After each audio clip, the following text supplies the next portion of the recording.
संस्कृत के इस क्लास में आपका स्वागत अभिनंदन है। आज हम लोग अध्ययन करेंगे पीयूषम द्रुत पाठाय। पीयूषम जो संस्कृत की पाठ्य पुस्तक है कक्षा 10वीं की, उसके अष्टमः पाठ कर्मवीर कथा का। और इस कर्मवीर कथा पाठ में जितने भी ऑब्जेक्टिव बन रहे हैं, हम उन सभी ऑब्जेक्टिव वस्तुनिष्ठ प्रश्नों का अध्ययन करेंगे।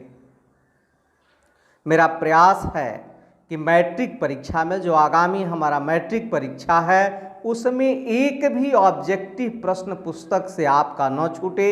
इसलिए पाठ 1 से पाठ 14 तक के सभी बनने वाले ऑब्जेक्टिव का और पीयूषम द्रुत पाठाय के सभी पाठों का एक ही में ऑब्जेक्टिव हम आप सभी लोगों को प्रदान कर रहे हैं। अभी तक आप इस चैनल पर नए हैं, अवश्य सब्सक्राइब कर लें। अपने मित्रों को भी जो कक्षा 10वीं के छात्र हैं उन्हें शेयर करें। आइए अब हम अध्ययन करते हैं अष्टमः पाठ कर्मवीर कथा। एक कर्मवीर की कहानी है। इस पाठ का अभ्यास कार्य और इस पाठ का मैंने अध्यापन भी कराया है, जो आप इस चैनल के प्लेलिस्ट से देख सकते हैं। पहला प्रश्न है, कर्मवीर कथा में कैसे पुरुष की कथा है? जो कर्मवीर कथा है, इस पाठ में कैसे पुरुष की कथा है? तो उत्तर हमारा होगा क्या? दलित। दलित। प्रश्न दूसरा है, बिहार राज्य के दुर्गम स्थान में कौन सा गांव है? उत्तर है भीखनटोला। बिहार राज्य के दुर्गम स्थान में कौन सा गांव है?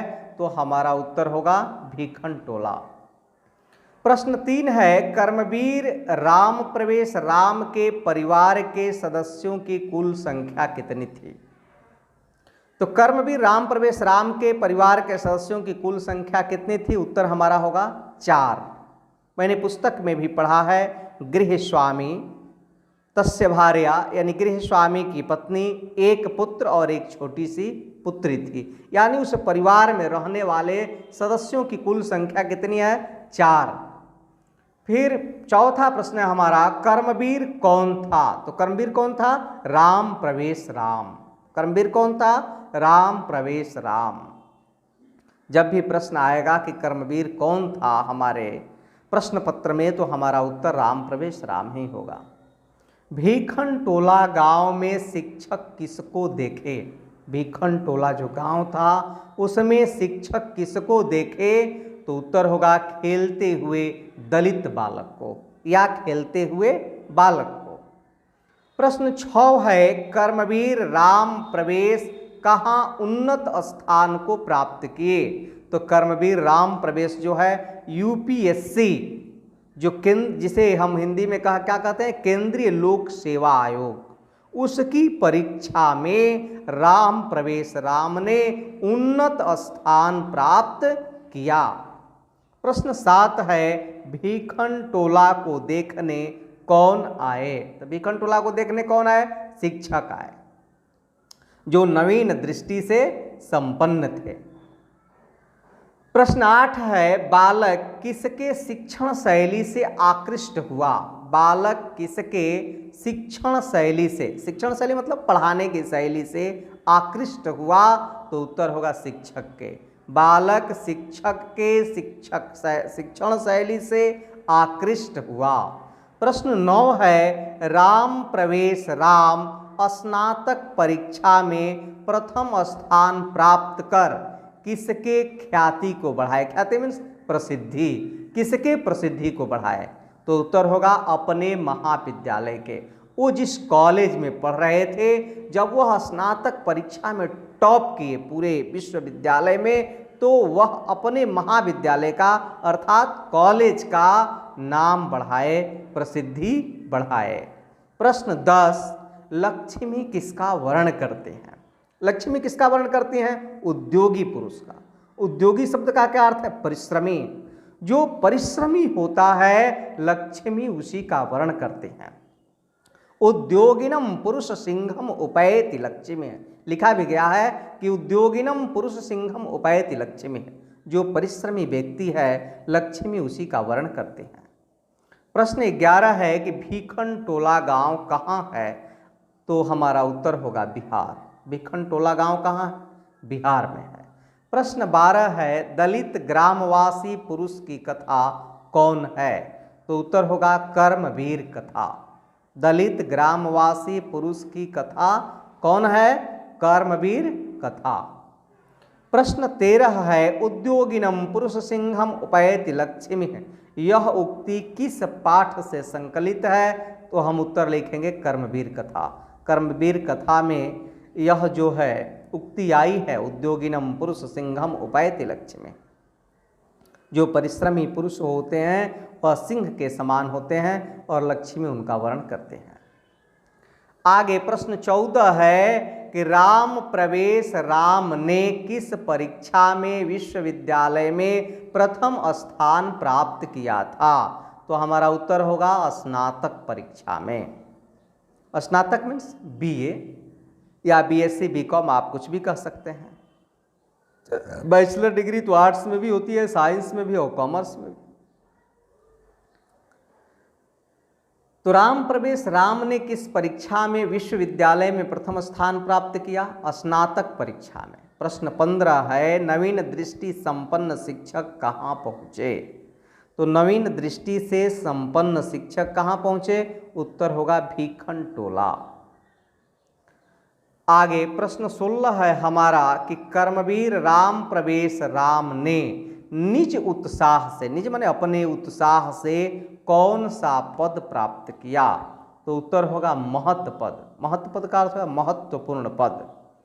कर्मवीर राम प्रवेश राम ने निज उत्साह से कौन सा पद प्राप्त किया? महत् पद।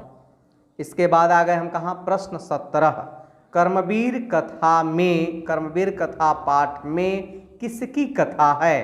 तो उत्तर होगा राम प्रवेश राम।